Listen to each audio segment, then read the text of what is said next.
Um, my name is Soten, a senior student uh, floating in the cloud of the Village Zendo. It's nice to see all of you. Roshi used to give me jobs to do at the Zendo as a way of making sure I showed up. And she doesn't do that anymore, but when the Dharma talk schedule comes out, I think, I can see everybody I miss if I sign up for a Dharma talk because it's hard for me to interrupt myself otherwise to get here.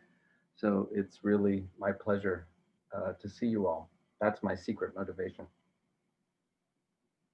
I want to talk today about, I'm sorry, I'm on call at the hospital, so I have to keep my phone on. So I might look down periodically.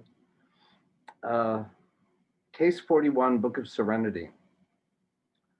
Luopu About to Die, which sounds very dramatic and kind of is.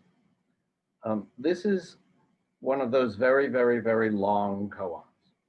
Some koans are very short, and I find those both easier to memorize and easier to locate where I'm supposed to be heading. Although it may take months to get there, at least there's some sense of it. So a monk asked Master Chao Chu, does a dog have Buddha nature? Master Chao Chu responds, moo. So there are two characters, unless one counts the dog, in which case there are three. And there's a question and there's an answer. And it may take months, years, but at least you know where you are, sort of.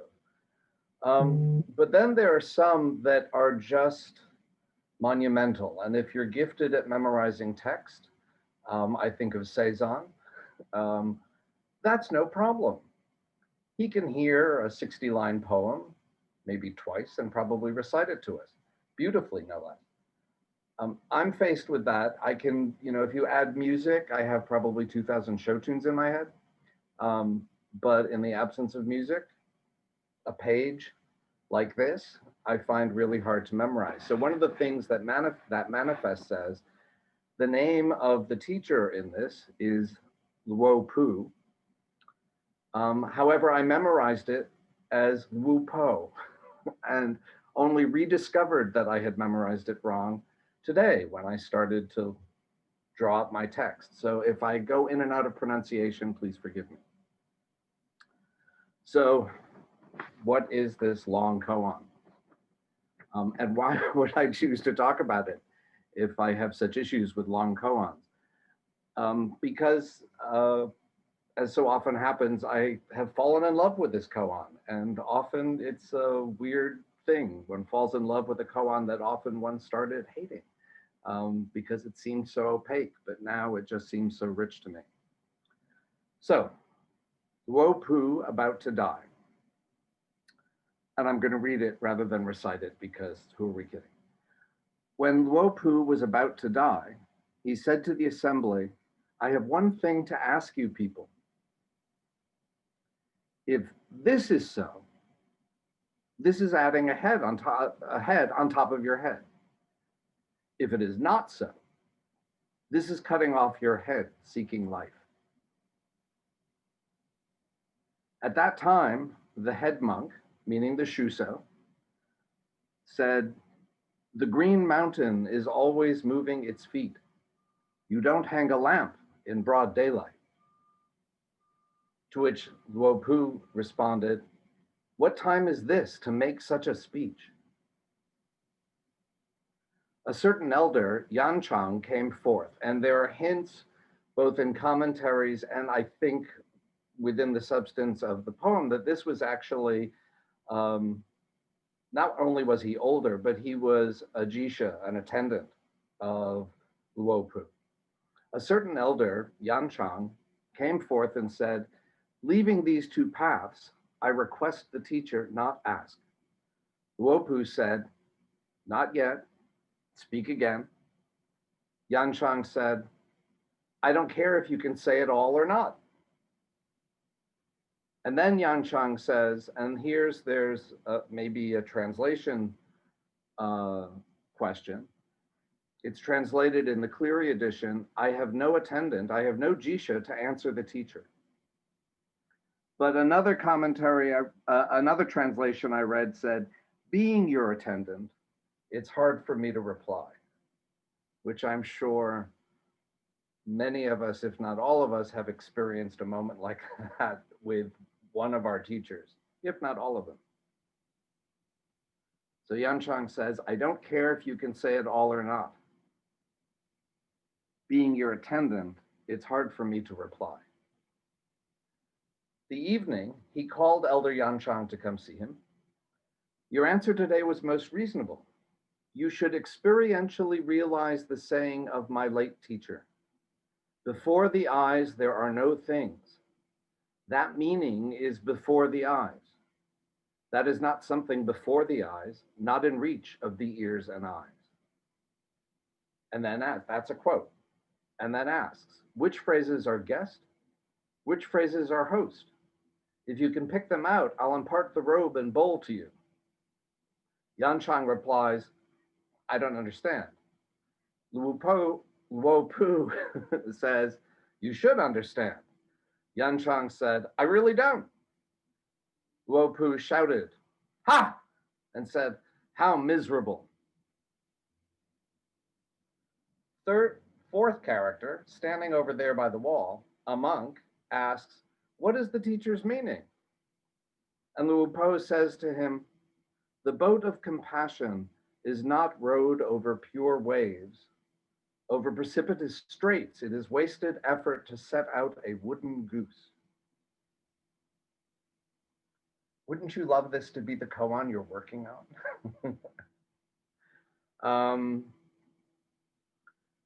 So now we're going to go through it in small pieces. But we'll start with just something easy. What's the image of the wooden goose? The boat of compassion is not rowed over pure waves. Over precipitous straits, it is wasted effort to set out a wooden goose. So the commentary indicates that this is reflecting a story of a community of fisher people who, when they were going fishing and had to navigate whitewater rapids, would take a piece of wood and throw it ahead of the boat and thereby be able to see the path through the rapids. They could see where to go. And so that was called a wooden goose. Okay, back to the beginning. I have one thing to ask you people, Luopu says, as he is about to die. So he's about to die. And he comes in and he says, I have one thing. And he doesn't say to teach you. He says to ask you. If this is so, this is adding a head on top of your head. If it is not so, this is cutting off your head seeking life. So each of these things is its own little koan. Each little bit, each little encounter could easily be a separate koan in a collection. You could knock off 6 or 7 koans in this if your teacher let you. But it's all in there. So what is it? If this is so, meaning if you state, this is my understanding, my Zen understanding from my Zen practice of non-duality, of the relationship of the absolute and the relative. This is like adding a head on top of your head. Really? You need all these words? It's just extra. The moment you open your mouth to speak about it, people are looking at you because like you're walking through the market with 2 heads on you. So you don't say anything. You don't express it. Doesn't work either. Then it's cutting off your head while seeking life. You're not alive if you don't have a head. So in response to this question, this is kind of like a Mondo situation. When Luopu is about to die. Last Mondo, folks, step up. And who's the first one to step up? Is Kojin here tonight? I shouldn't be mean to him. Shuso!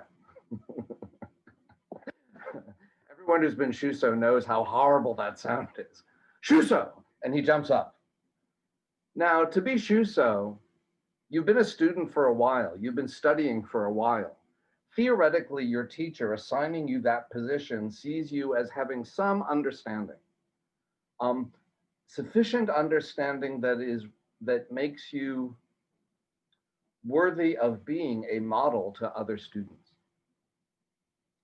And so the Shuso gets up and says, the green mountain is always moving its feet. You don't hang a lamp in broad daylight. Well, hanging a lamp in broad daylight, that's like adding a head to your head, right? So that's kind of simple. The green mountain is always moving its feet. My personal way of approaching that to start, most of you could probably guess, well, in the long view of time, mountains move. Though at the time this was written, people didn't know that mountains moved unless there was an earthquake. But now we know in geological time, things move. We're sitting there, we are not still. We're sitting like a mountain in zazen, and yet skin cells are shutting off and your foot twitches and things like that. So that could be an opening to explain this. But regardless, Luopu says, what time is this to make such a speech? The problem is that he's quoting Luopu back at Luopu. This is actually something Luopu said in another koan. And so at a time like this, what kind of time like this? This is the last chance you're going to have. I'm about to die, and you're handing me something that's perfectly appropriate. It's something I taught you. But is that a living answer? Then maybe there are other students that come up with questions about their personal life or challenge the teacher about basics understandings. But then a certain elder, Yanchang, comes forth and said, leaving these two paths, I request the teacher not to ask. Luopu says, he's engaged. Okay, this guy has something here. Not yet, speak again. Yanchang refines it a little bit. I don't care if you can say it all or not. That's kind of cheeky. We don't have Luopu's response to this. All we have is Yanchang sort of going, you know, he's a little insecure maybe. Being your attendant, it's hard for me to reply. And the Mando goes on, and we don't know how Luopu responds to this in the moment. Maybe he just bows. There's another koan for you. If you like that one, take it away and chew on it. The evening, he summons his Jisha back in. Your answer today was most reasonable. You should experientially realize the saying of my late teacher, which on this day when Luopu is about to die, this is a statement of lineage. My teacher to me and now to you. Before the eyes, there are no things. That meaning is before the eyes. That is not something before the eyes, not in reach of the ears and eyes. This is so long, I'm going to avoid discussing this one. I actually spoke about it with Roshi today thinking, is the English here a translation problem? She said, the text is what it is in this particular edition. Work with it. Good koan. Take it home if you want. Which phrases are guest and which phrases are host? That's a common thing in Zen koan commentaries, sometimes the koans themselves, like here. If you can pick them out, I'll impart the robe and bowl to you, meaning you have Dharma transmission right here if you want it, if you can do this. What we often mean by guest and host are subject and object. So the host is the subject, perceiving the object, which is the guest. You can also think of these as being related to representing the absolute, the completely subjective. Everything is internal. There is no object outside of one, as opposed to, and that's the host, as opposed to the guest, where you're in the realm of the relative, and there is a host and there is a guest, and the host invites the guest in. That's his challenge. If you can do this, you get Dharma transmission right now. Yanchang says, there are two ways to read this, and you know, I love calling people out. Kancho would do this really amusingly and very dramatically in ways I can't do. So maybe he'll step up to the plate sometime and do it for us. Yanchang, you could read it this way. I don't understand. Luopu, you should understand. I mean, how many years have we been doing this? Yanchang, I really don't. Luopu shouts, ah, how miserable. Which of course, because I'm always afraid that that's how my teachers will talk to me in Dokusan, I'm sort of like, that's my first reading. But in Dokusan, when working with koans, sometimes it just turns into play. And every once in a while you get a koan that plays like that as well. And it's actually kind of funny. So another way to read this is, Yanchang, I don't understand. Luopu, you should understand. Yanchang, I really don't. Luopu, ha! And then gives him this moment right now. Luopu is about to die. Oh, miserable.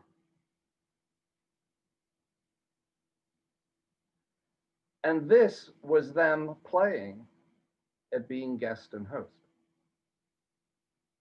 Mondo is often get a question or a presentation representing the absolute, respond with one from the relative, or the other way around. And they flip back and forth.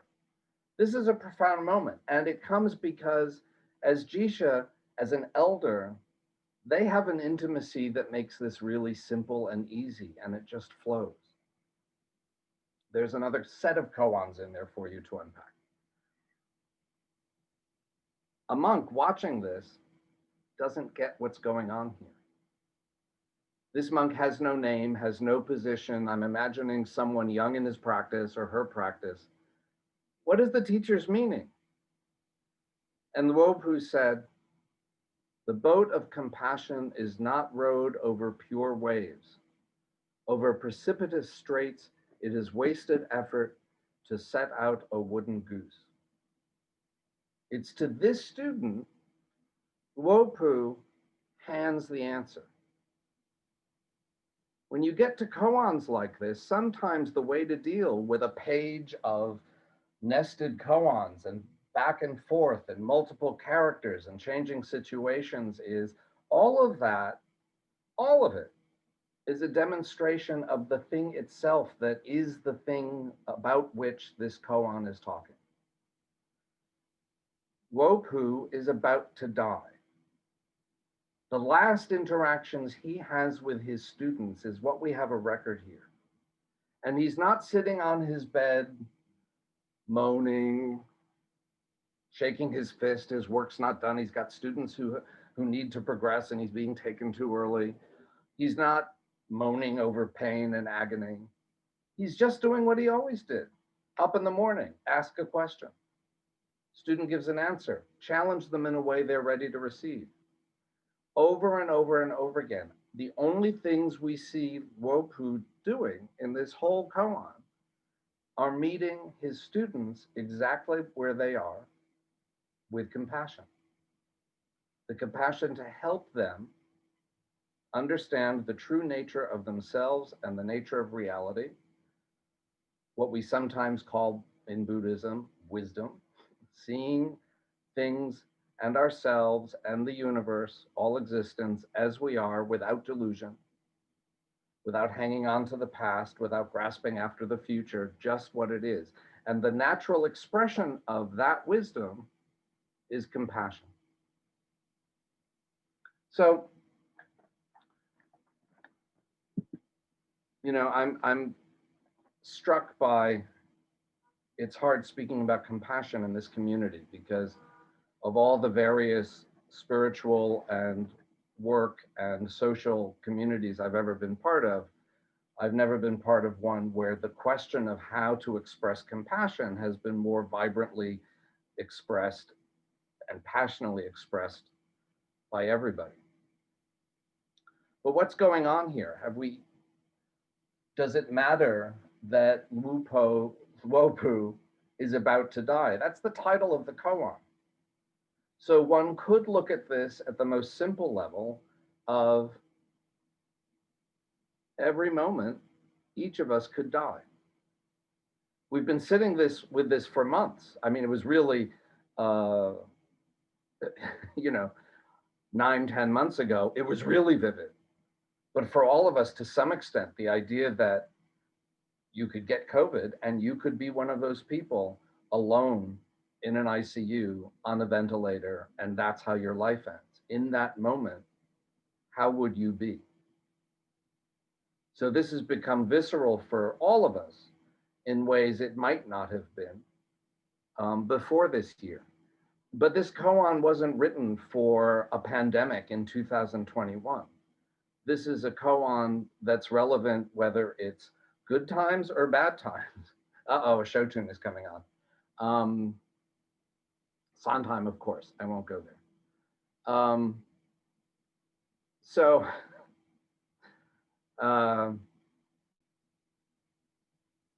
So is it really simply about that, recognizing that, oh, you could die any moment?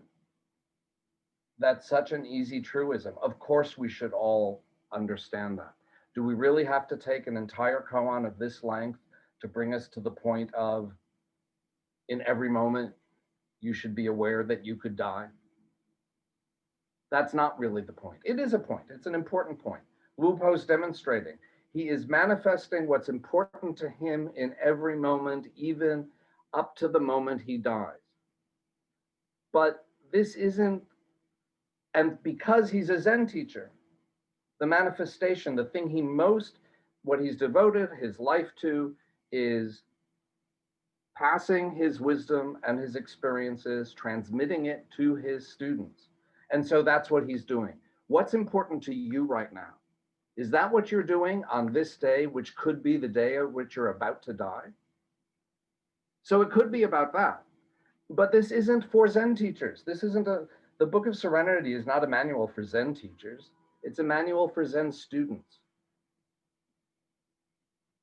So to me, it's not about the fact that he's about to die. That's a good demonstration. It's about the nature of compassion. It's sort of like the 4 children in the Passover Seder. You have the wise one, the wicked one, the simple one, and the one who doesn't even know how to ask any questions. Here we've got 3.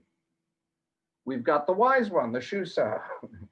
He's being very academic, and he was obviously attentive when the teacher was speaking, and he wants to show this. Yes, I'm a good student of yours. And the teacher meets him right there. Really? I'm about to die and you're quoting me at myself? Yanchang. There's no wicked child in this story. But Yanchang, it's simple. He's known this teacher for decades, probably. They have played in the Dharma for years.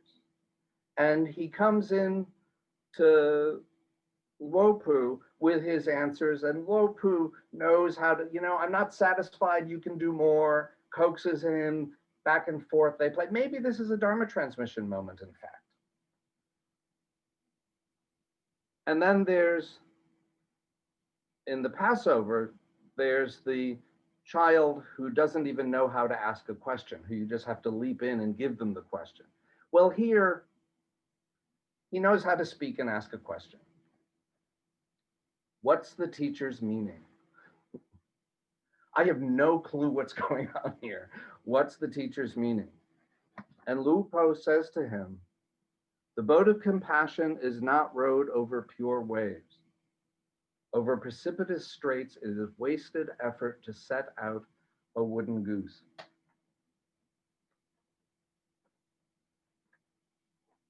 This is talking not about the compassion of a teacher for their students.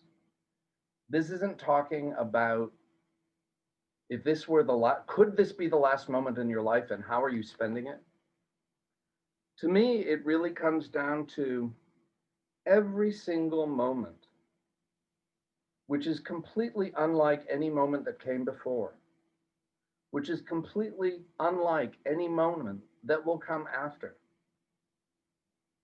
In any moment, whether you planned it one way or another, you will encounter sentient beings. And in that moment, with whatever the whitewater of your daily experience takes you, will you meet that sentient being with compassion? Because our lives are whitewater rafting.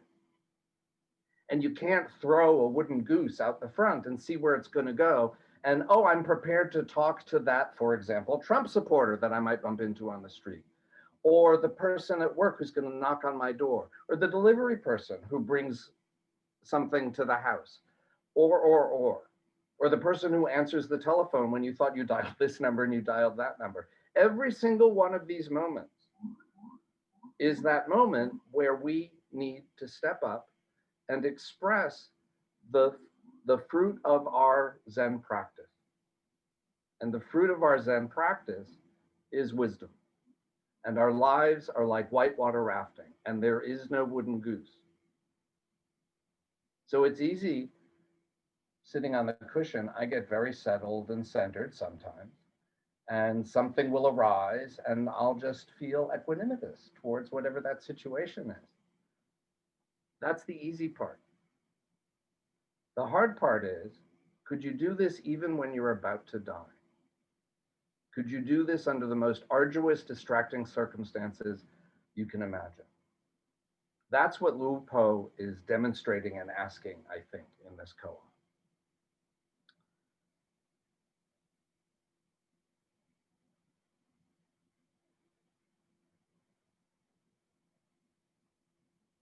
Yeah, so I long ago stopped looking at my text. I'll give you my last sentence.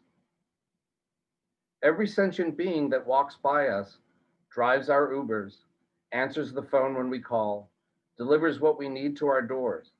Their emotions and our encounters with them are the white water. How do we row the boat of compassion across them without needing to send a wooden goose on ahead?